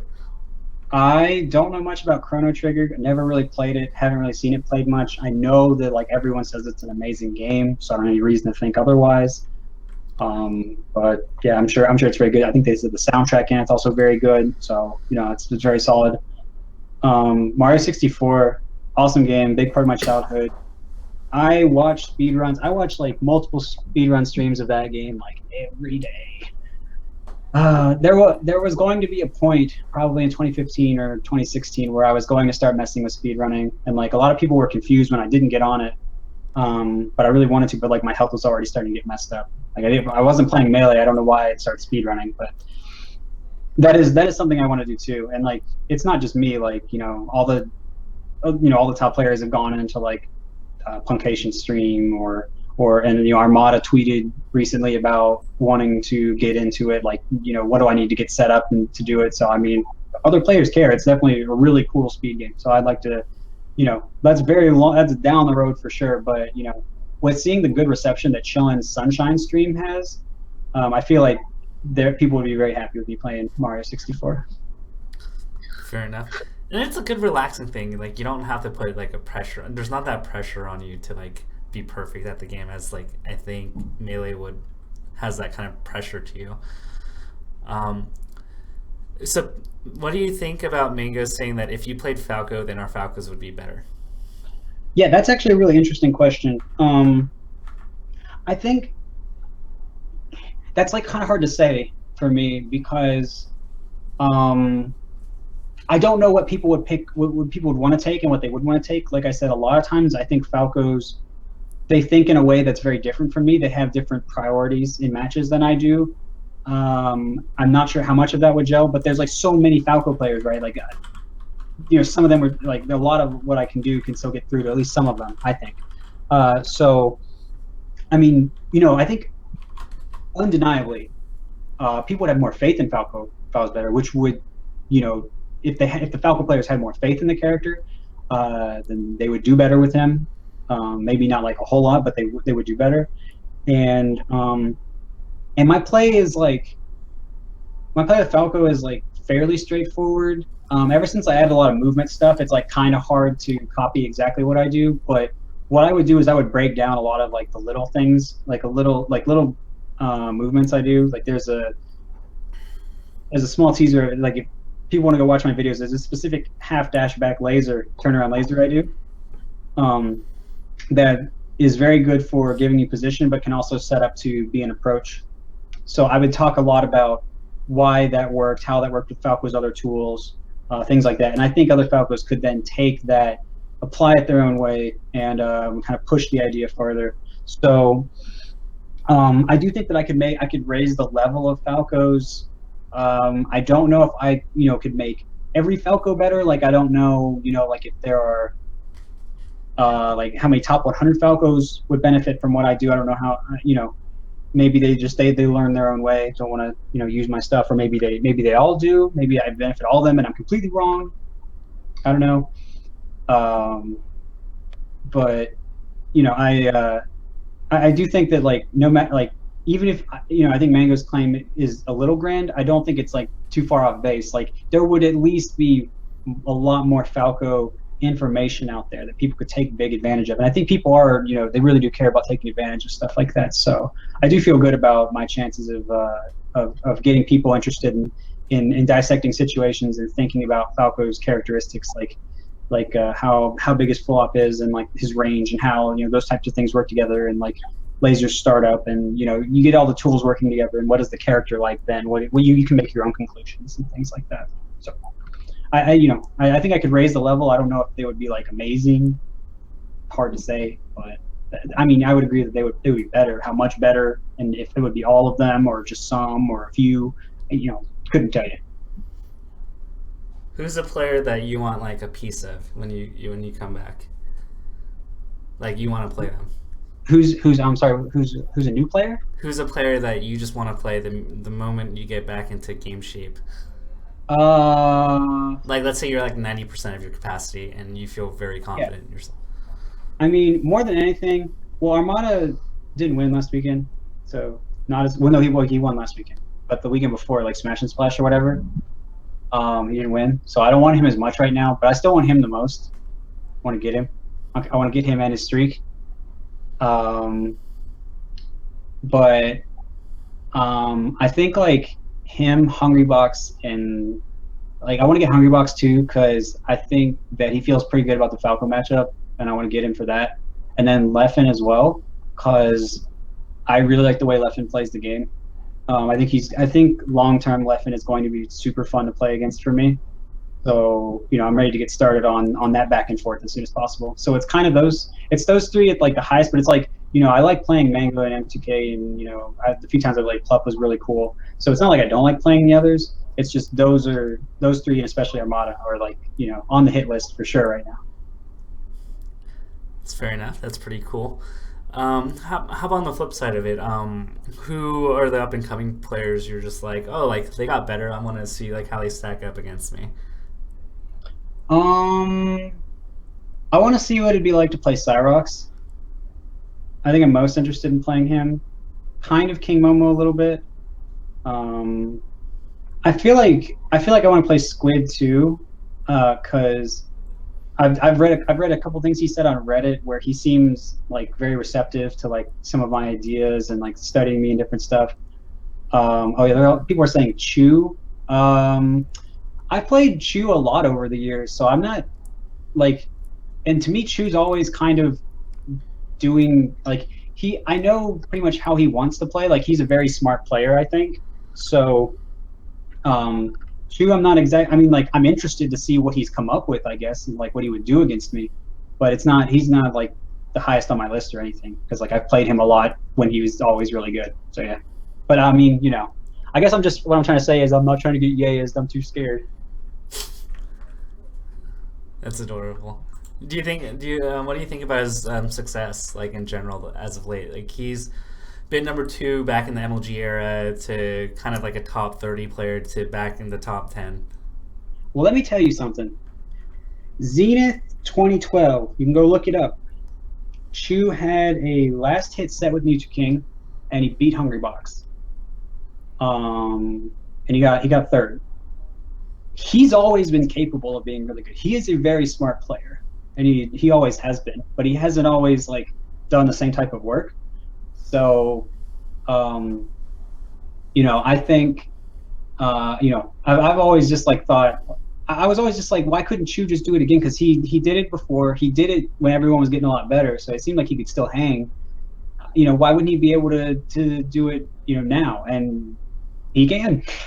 Which I wasn't that surprised by it because I knew how smart of a player Chu was. Like I said, I've always given Chu credit for being a very smart player. So I'm not terribly surprised. I mean, he's very smart. It's just a lot of people don't like that he Yayas, so they like because like he's kind of a goofy dude.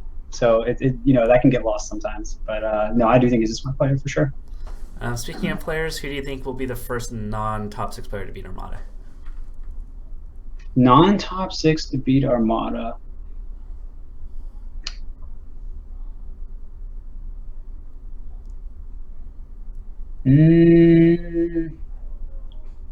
It'll probably be a Falcon or a Marth if I had to guess. So maybe Wizzy. I mean, Smash God had a good chance. S2J had a really close set.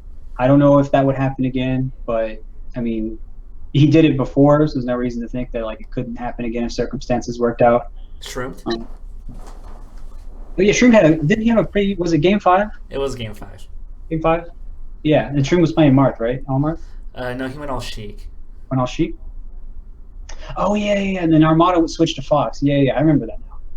Yeah, so if Shroom plays like that against Armada again, and Armada plays a similar level, then Shroom could definitely win because like those matches are very winnable. So yeah, I guess there's a few players, and it's like kind of hard to guess how well everyone's gonna play because like, Armada's play is like kind of all over the place lately, unfortunately.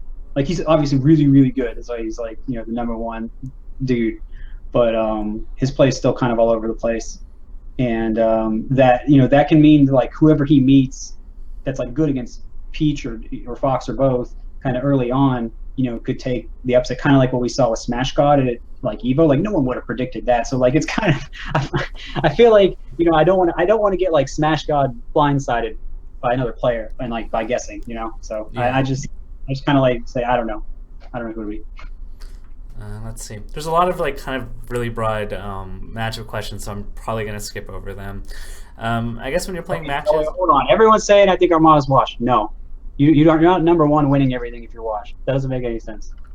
You know, I don't want to get into like my full opinion about it. Again, I think Armada's an amazing player. I'm not trying to say he's bad at all. You know, I'm just saying, you know, he could be playing way better than what he's doing in tournaments. And if anything, that's just giving a lot of respect to Armada. He's winning pretty much everything, but he could be winning by more or something. So yeah, that's not really me hating. It's not even his final form. Right. People are asking, like, when you play, are you kind of thinking about the options that you have to go through in like the matchups, or are you kind of just thinking like more like intuitively with the flow? I don't think you can really think during matches. It just goes too fast. Like you can have like 1 or 2 word phrases that you can think. Like sometimes when I'm not lasering right, I'll think like I'll think back up, and I know to like give myself more space because like they're taking space really quickly against my lasers or something. Or if I'm not lasering enough, I'm doing too much movement, or I'm doing too many aerials and not enough lasers to prepare beforehand, I'll link myself lasers. Or with Marth, you know, I'll think I'm swinging, and I'll be like, oh, I'm attacking too much. I need to, you know, do less inputs, stuff like that. That's really that's the amount of conscious effort you can do because you have to make decisions so fast. So I think you know, you're going to be relying mostly on intuition, which is why practice is so important. You really build all that stuff up for a tournament, and you know you trust your training, and you don't try to like control yourself with your conscious mind, I guess. And how can people know? I know you love plugging this. And how can people know more about going into the flow? So going into flow, I mean, like I was kind of alluding to before, it's a lot of it's about trusting yourself to execute on your training, to train really hard in ways that are directly applicable to matches, to do all your research and analysis, to grind out the matchups and positions. Yeah, no, you know, flow for me, I didn't really have states of flow so much as I had just states of like good focus for a really long time until I like learned to kind of trust myself a lot more to play how I wanted to play. And that's a very personal process. That's something that's like, you know, kind of outside of the sense of how to play Melee well, if that makes sense. I mean, they're related, but they're not something that people typically talk about. So like that can involve things like addressing your fears, addressing fear of losing and failure, and things like that. And you know, I think conquering stuff like that is such a strong way of getting to flow. Thinking about what you want more, like what you care about more than your fear of failure. What's greater than your fear of failure? What's, you know, is your love of competition, your desire to beat this person, whatever it takes. You know, there are different ways you can go about it, but I think people can overcome it, but it is really hard. It's probably one of the hardest things you can do. We talked a lot about the Falco side of things, but have you been paying attention to the Marths? Like Zane's Smash or Rishi? Right, right. What do you think about the Marths? Um, I'm really glad that the MDVA Marths are doing well because they play in a way that most other Marths don't. A lot of Marths today are very movement heavy, and those guys do a lot more attacks. They zone a lot more, and that's really needed for Marths meta. It's something that I wanted to incorporate more of, and not just be a movement Marth, but it's really strong as well. And I'm really glad that they're succeeding with that because that is a really good strategy with Marth too. And Zane's win over Leffen, when Leffen was still able to play well enough to make that crazy losers round, I think is an indication that that type of Marth style is pretty strong because I don't think Leffen's really a slouch in the matchup.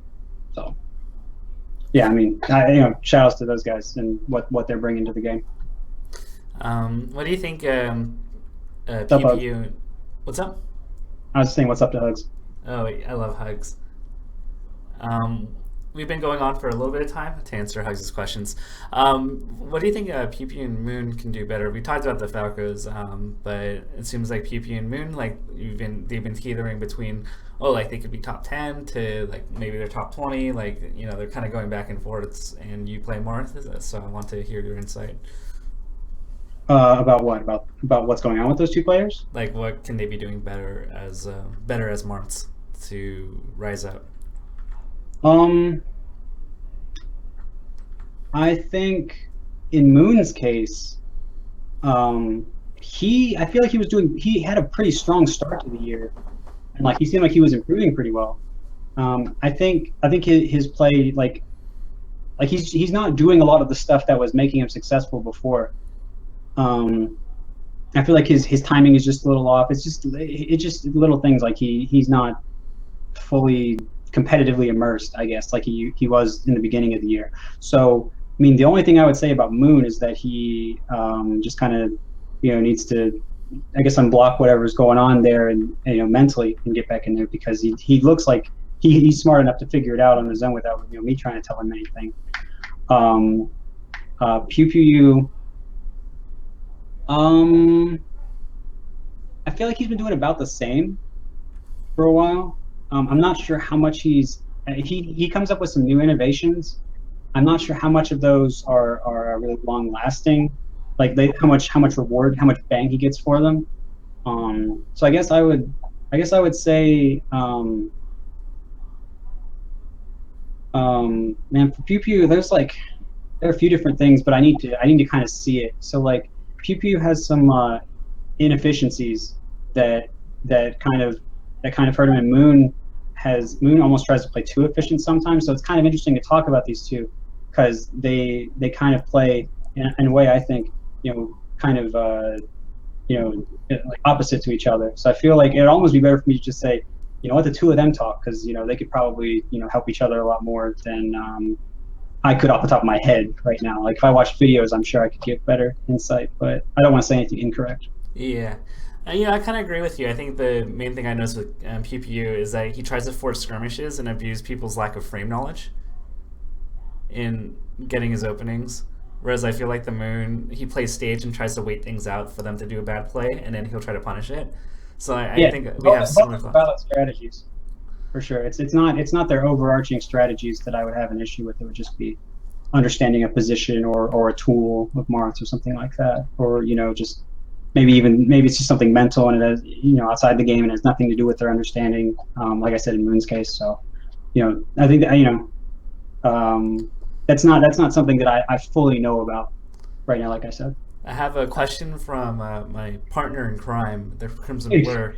Man, I'm getting trolled by this chat right now, dude. I don't know what happened. The Crimson Blur asks, Prime Blur or Prime PPMD?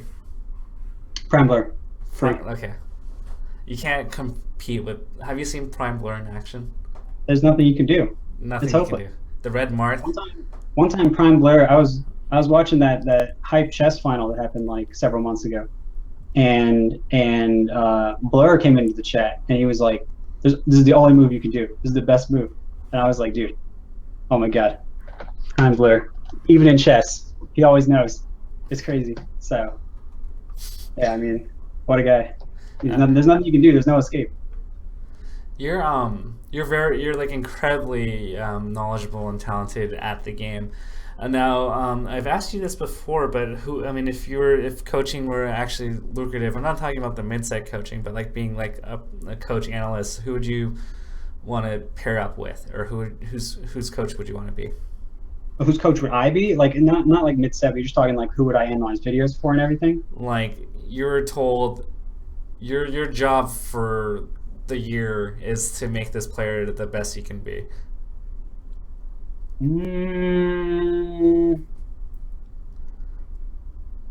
I really want to say someone at the top because that would push the game the hardest, but I also kind of want to say someone like top 50, top 100-ish, so I can give them an extra leg up to like really shake up the top. So I'm kind of torn between like what I really want. Okay, we'll do two. We'll do one at the top and one of a aspiring one player. lower on the list. Yeah, sure. I think working with Leffen would be pretty fun. And then I get to be one of the boys, right? I get to be also, that'd be cool. But no, I think Leffen. And I have like a mutual respect for each other, and we think about the game in some similar ways. And I think that I have some knowledge like outside of the game that could be useful to him if I'm correct in some things I'm thinking.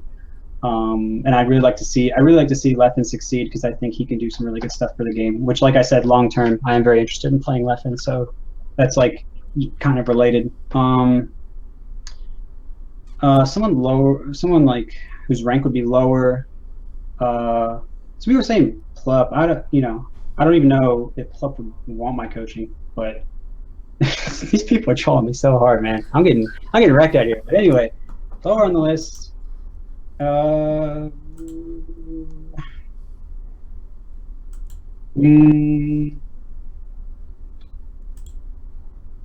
actually found Wizzy to be the most teachable person, one of the most teachable people I've ever met.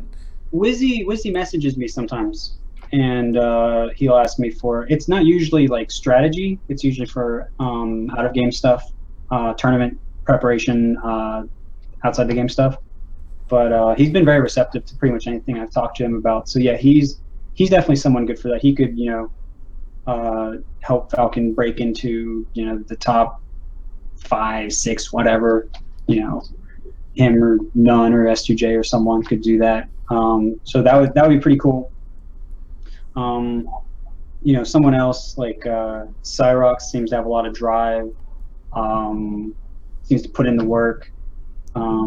And he's like even overcoming some difficult matchups. I'm not sure how much he'd even need me, honestly. So maybe someone like Zane or Rishi. I don't know how much access to resources for like discussion or training or whatever that either of them have. But like I said before, I like what they bring to the game. And I know in Rishi's case especially, we work together occasionally. And he's very receptive, and he's seems like he really cares, and he's really putting in a lot of work. So I could see that. And I'm sure there are others, right? Like working with Squid would be pretty fun. Seems like a good guy. So I mean, there's a lot of people that I'd love working with, and could do a lot for the game. So it's like hard to pick, And I'm not saying that I could transform anyone. I don't want anyone to get the wrong idea. But I do think that some stuff I've learned can be pretty helpful to a lot of people. There is low hanging fruit. For you, if you want a monetary gain, Kevin. If you can solve Gatsu's issues with Koval, he will literally pay you a ton of money. Wait, is that true? Yeah, he would. Well, I don't know why I'm finding out on the stream. I feel like I think we're friends on Facebook. You could just message me. But I don't think he knows that you're on the table. He wants to respect your privacy. Well, yeah, that's actually that's really nice. I appreciate that, Gatsu, wherever you are. Maybe you're in the chat. He's 2-20. Just to give context, sorry, he's 2-29 against Koval this year, since Eden. That's rough. So if you can help him win against Koval, he believes he can be the best in the world. No, people are getting the wrong idea. They're like, oh yeah, money, and I'm just like, I mean, that would be cool, but it's more like Gatsu cares enough about improving and overcoming a demon to where he would do that. So yeah, I don't know. Like I kind of respect how much he cares about it more than anything else. Um, but yeah, no, I mean, I would I would work with Gatsu some. Again, there are a lot of people that I work with. Um, like I work with Gravy kind of often, for example. And like I said, I talk to Rishi occasionally and some others. So I'm not opposed to like having to talking to Gatsu too. But the main thing is that once I'm better, I'm not going to really be able to like help that many people privately anymore. I'm going to be mainly focusing on like helping the individual, like the collective player base with like guides and questions on my stream and like content where I put out tutorials and I'll be working on my own progress and everything. So it'll be a lot harder for me then. But right now, have a lot more time. So I'd be cool with that. Gatsu seems like a pretty good guy. Seems like he cares a lot. I'd be down to help him. I'm pretty sure with the amount of people watching, it'll trickle down to him somehow. These things kind of happen, right? Yeah, I mean, I hope so because if I do the work and it doesn't benefit anyone, then I feel like I've wasted my time. And I want people to get better. I care a lot about that. And since a lot of people care about getting better, I'd love to help them. So I want to do my absolute best for as many people as possible. So I hope I can do that. And if I can indirectly or directly help Gatsu or someone else, I'd be glad to do it. That'd be awesome. Hugo joking. I'm not sure if Hugo's joking, but he's like wondering if you can help him with S2J. I'm not sure if that was a legit request in the chat. I don't know Samus very well. Like playing as her, I know playing against her decently, but playing as her, I don't know as much. I'd be down. I'd be down trying to figure it out though, because like I mean that matchup looks pretty rough. I'm not gonna lie, that matchup looks pretty rough. But I'm sure that there are at least exploitable habits and things you could do, and like I could probably pull stuff from like Plup, Duck, Hugs, and if I'm missing another Samus, my bad, but one of them as well. And I could probably pull different good things that they did, and I could figure out what Hugs is getting individually exploited on. I could probably figure out something. I don't know if I could. I don't know if I could turn it around, but I feel like I could at least help a little bit. Because I mean, like I said, I feel bad watching Samus play that matchup. That looks rough. I feel like we might get into a meta where it's like 20 PP. Like whoever can first get Kevin Nanny's attention to help them out will win, and that's what the meta is gonna be. I'm not a miracle worker, right? Like, I mean, I have some good theories and I have some good frameworks, and I think I understand the game pretty well. But there are some things I don't know about how to directly communicate in a way that is going to work with the one person I'm talking to. So, it's possible. It's possible for me to like get better at communicating what the things I'm thinking and to like get them to adjust faster and to maybe make those types of transformations that you're talking about. That would be awesome for sure. But I think right now my process is a lot more gradual with a lot of people, and I think that's fine too. As long as I'm giving people something to adjust. Like sometimes I give like one other person I was working with who's like who's ranked, and I work with him a decent amount. I gave him a piece of advice after watching a video for 5 minutes, and he completely changed how he thought about the game. So moments like that are what I try to do, but I don't always nail it. I don't always get the right piece of information said in the right way, if that makes sense. So I want to have those like breakthrough moments for people more, but I'm still working on the best ways to do all that sort of stuff. So maybe, but not guaranteed, I guess is what I'm saying. Fair enough. I mean, you want to do the best for them, but like you also don't want to like it's a high bar you would set for yourself that may not be necessarily attainable. Well, I mean, I've had you for about 2 hours. I think it's about 11 o'clock, probably past your bedtime. So It's definitely getting late for me. It's not I even want late. some time to wind down before going to bed. So thanks for coming on. Do you want to give any last shout outs before we close with you? Thank you, Tafo, for having me on. Always appreciated. I'm very glad you reached out. This was your idea, but let it be known. I just agreed. I had nothing to do with this. And in fact, Tafo wanted to do this interview earlier, and I was having some trouble adjusting to my new thing, so I couldn't do it right then. But yeah, so everyone thank Tafo. Did a good job, good guy. And then thank you to Evil Genius. Oh my God, I swear I've done my best, guys. Come on, trust your boy. And you know, like I've tried to hit home every time I've talked to you guys on here publicly and everything. Thanks to all of you, all 3,500 of you. You're amazing. You're what I probably look forward to most when I return. Being able to work for all of you, get you all better, provide you some entertaining melee. But yeah, no, I mean, you guys are absolutely wonderful. Even if you troll me a little too much sometimes, I still love you. Thank you so much for all the hearts in the chat. You're beautiful. You're beautiful people. Thank you so much. You're giving me a lot of hope for this community, for my future, for the future of the game. Thank you so much. And you know,